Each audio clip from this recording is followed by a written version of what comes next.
fell in love with Burma on my first trip. This is Bob Drum, president of General Tours World Traveler. There to develop our programs as the junta's rule softened, I found an untouched countryside of pagodas and monasteries awash with the sounds of bells and ethereal chants. It was old Asia.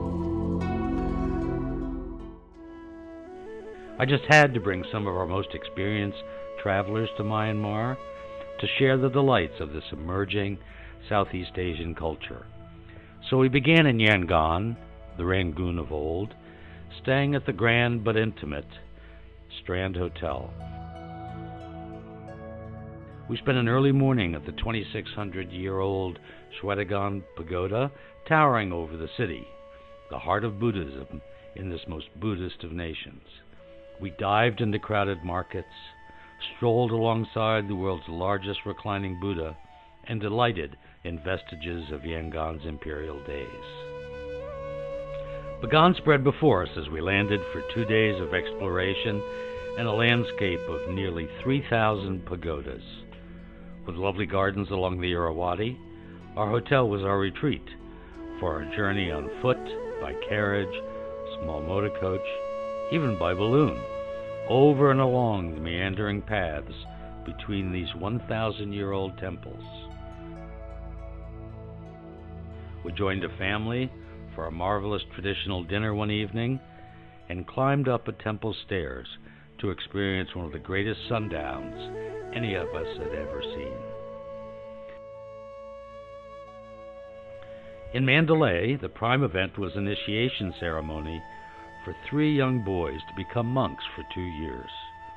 This moving coming of age, funded by General Tours' contributions to the families, included a procession to the monastery, the donning of robes by young novitiates, and the joyous celebration of the children studying there.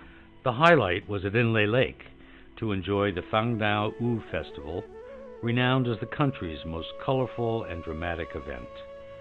Since one travels only by small teak boat on the lake, the procession of 50 longboats with 100 rowers each, tied together and towing a giant Buddha barge, was thrilling as we bobbed alongside.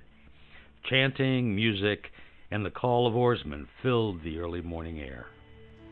We delighted in a fine meal, served in a private teak barn with ladies making cheroots on the floor below, visited the pagoda of the Jumping Cats, and retired each evening to the magic of the Inle Princess Resort, carefully designed to disappear along the shores of this magnificent lake.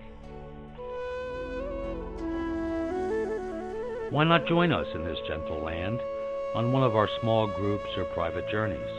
It was great to show you some of the beauty of Burma. And I thank one of our most intrepid travelers, Diane Onsai, for documenting our journey so beautifully in her photography.